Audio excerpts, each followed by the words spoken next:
Hi friends, बोल ना बोल ना बोल ना. हा, वन थांब 1 2 3 हा. हाय फ्रेंड्स, तुम्हा सर्वांना नागपंचमीच्या हार्दिक हार्दिक शुभेच्छा. आज आहे गोंडबाबाची यात्रा. तर आम्ही सर्व जात आहे गोंडबाबाच्या यात्रात. हा, तर चला मग आपण पण जाऊया. तर फ्रेंड्स, आमची तयारी झालेली आहे. अशी दिसतात ना सी बघा. अरे इकडे ना. चला मित्रांनो, आमच्या इकडे आता आम्ही बाहेर चाललो, तर पाऊस पण येत आहे, तर आम्ही छत्री घेऊन जाणार आहे. छत्री घेतलेली आहे आणि असा मोसम आहे बघा. आभाळ कशी मस्त चालले आणि हा, तर मित्रांनो, हे माझे शूज आहे बघा.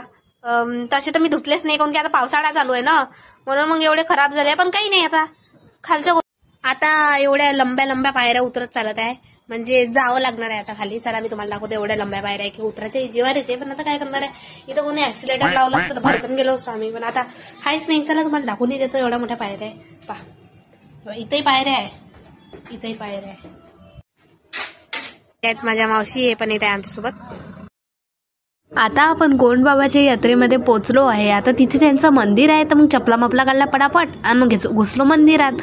मंदिरात गेल्यानंतर आरती सुरू होती बा. आता बाबांचं आणि नागदेवताचं दर्शन झालं. आता आपण बघायला गेलो यात्रा. इथे एकाने ते मोठंवालं जम्पिंग जपांग नसते काय, त्याच्यावर ते मिकी माऊस ते वालं होतं. छोटे छोटे पाळणे होते आकाश पाळण्यासारखं, आणि एक जम्पिंग जपांग होतं, त्याच्यावर लेकराला कुदत होते. मग इथे एक फुग्याचं दुकान दिसलं आणि तिथं बबल मिक्सचर उडवत होते. पहा किती लंबी यात्रा आहे. माझ्या भावाला आवडली हे बंदूक मावलेले. हे बंदूक आवडली आणि मग काय बंदूक आम्ही घेतली. मग इथं कानातले पाहिले, पण कानातले काही चांगलेच नव्हते, मग काही घेतले नाही. हे पहा लेकर कसे कुदून राहिले. इथं पोरीचं लय सामान आहे, ब्रेसलेट, बो आणि अजून क्लोचर वगैरे वगैरे. मी घेतले हे लॉकेट. कसं वाटलं मला सांगा नक्कीच कॉमेंटमध्ये. हे घेतल्या मी अंगठ्या. आणि इथे क्लोचर, अजून बो, असं खूप काही होतं विकायला. आणि सुंदर सुंदर नेकलेस पण होते, मोठे मोठे जाडीवाले. आणि मग नंतर आम्ही समोर निघालो आणि ते श्री छत्रपती शिवाजी महाराज यांची मूर्ती आणि आपले महादेव आणि नंदीजींची मूर्ती होती. मग इथे ते होते छापे. हे छापे तुम्ही बघितलेच असेल, नाही बघितलं तर हे पहा.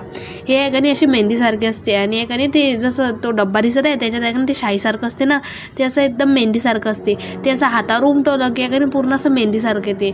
पण हे ग्रीन कलरचं होतं. मी पहिल्यांदा बघितलं ग्रीन कलरचं. आता हे ब्लॅक कलरचं दिसतंय. आता हे धुतल्यावर आहे ना ग्रीन कलरचं होते. झालं का नाही ग्रीन कलरचं. मी म्हणजे आश्चर्यचकितच झाली हे ग्रीन कलरचं पाहून. मी जेव्हाही पण मारलाय तेव्हा की ब्लॅक कलरचाच बघितलाय. आणि माझ्या भावाने पण मारला मॉम डॅडचा, मी मारला कृष्णाचा. आणि मी निघाली घरी. आता आम्ही जात आहे घरी. फायनली आमचं झालंय सर्व फिरून. आता मी घरी आलेली आहे फ्रेंड्स. आणि आजचा जर तुम्हाला व्हिडिओ आवडला असेल तर लाईक करा. नाही आवडला असेल तरी पण लाईक करा, कोण की माझा आता चॅनलची सुरुवातच केली आहे मी. आणि कॉमेंट कर जा काही जर वाटलं म्हणजे चांगलं वाटलं तर. आणि नाही पण आवडलं असेल तरी कॉमेंट कर जा. आणि सबस्क्राईब नक्कीच कर जा. आणि शेअर पण कर जा दुसऱ्याला माझा व्हिडिओ बघवायसाठी. चला मग बाय, भेटू मग पुढच्या व्हिडिओमध्ये.